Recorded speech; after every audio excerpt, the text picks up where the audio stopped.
Did you know most people don't replace their car stereo because it breaks? They replace it because they're tired of feeling like their dashboard is stuck in 2008. No Bluetooth, no hands-free calling, no Apple CarPlay, no Android Auto, and somehow you're still dealing with an aux cable that cuts out every time your phone moves 2 inches. That gets old fast. And here's where people make expensive mistakes. They either buy the cheapest stereo they can find and regret it immediately, or they overspend on features they'll never actually use. That's why today, we're breaking down the top 6 best Bluetooth car stereos you can buy right now, from ultra-budget upgrades to massive CarPlay screens that completely modernize older cars. And trust me, our number one pick isn't the flashiest stereo on this list, but for most drivers, it's easily the smartest buy. Let's get into it. Before ranking these stereos, we looked at what actually matters in real-world driving: Bluetooth reliability, call quality, ease of installation, screen responsiveness, sound quality, charging convenience, and whether these stereos actually make driving safer or just create new distractions. Because a giant screen means nothing if it lags when you need navigation, and cheap Bluetooth means nothing if your calls sound terrible. Starting at number 6 is the portable wireless CarPlay and Android Auto screen, and this thing is perfect for people who don't want to tear apart their dashboard. And honestly, that's a huge audience. Not everyone wants to spend hours wiring a new stereo. Not everyone wants to pay installation fees, and some people drive older cars they don't want permanently modifying. That's where this shines. Mount it to your dashboard, plug it into your power outlet, connect your phone, done. You instantly get Apple CarPlay and Android Auto. That means navigation, music, calls, voice assistance, all without replacing your factory stereo. That's incredibly convenient. It even supports backup cameras and mirror link functionality. Now here's the downside. FM transmitters can sometimes introduce static, and visually, it won't look as clean as a built-in stereo. But for convenience, this is hard to beat. At number 5 is the Pioneer MVH-S 522BS, and this is for people who care more about sound quality than flashy screens. This stereo is built for audio lovers. The 13-band EQ gives you serious tuning control. That matters if you've upgraded speakers or installed amps. Most casual users won't touch these settings, but audio enthusiasts absolutely will. The Pioneer Smart Sync app also adds surprisingly useful smartphone integration.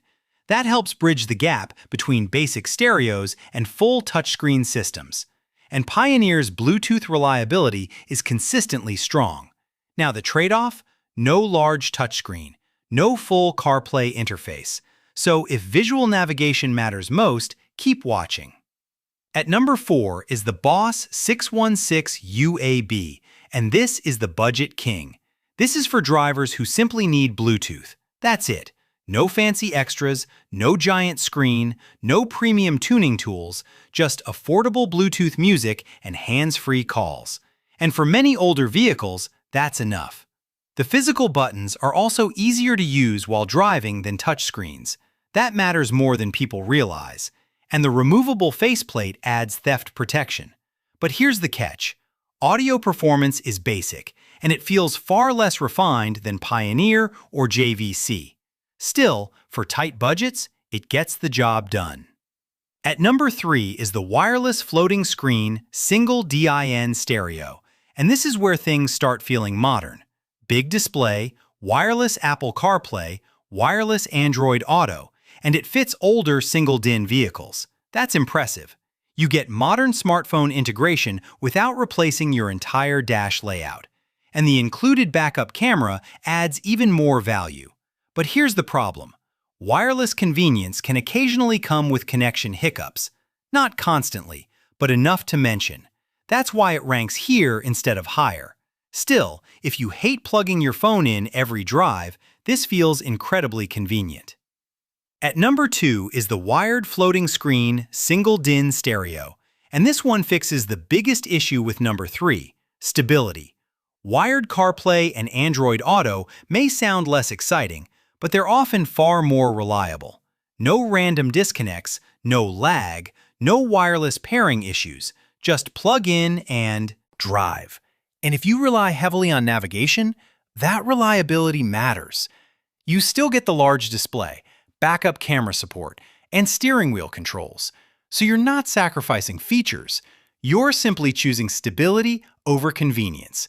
For heavy commuters and road trippers, that trade-off makes sense. Before we reveal number 1, here's where many buyers mess up. They get obsessed with giant screens and completely ignore long-term reliability. A flashy screen looks amazing on day 1, but frustrating connectivity problems get old very quickly. That's why our number 1 pick wins differently. At number 1 is the JVCKD-SX27BT, and this stereo absolutely nails daily practicality. The Bluetooth connection is reliable, call quality is strong, the physical controls are simple, and the 1.5 amp USB charging port is surprisingly useful. That sounds small until your phone is running navigation and streaming all day. Cheap stereos often charge painfully slow. This one doesn't.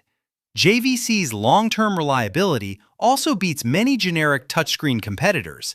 And while it doesn't have flashy visuals, it does exactly what most drivers need every single day. Reliable music, reliable calls, reliable charging, and fewer distractions. That's why it wins. So which one should you buy? Best no-install option? Portable screen. Best for audio tuning? Pioneer. Best budget stereo? Boss. Best wireless screen?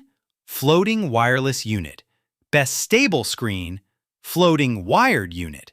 And best overall? The JVCKD-SX27BT takes the crown. Because flashy features are fun, but reliable daily performance wins long-term. If you want prices, discounts, or availability, check the links in the description below. And tell me in the comments, are you team physical buttons or team giant touchscreen? I already know that debate is going to get heated. And don't forget to subscribe for more car tech reviews, and I'll see you in the next one.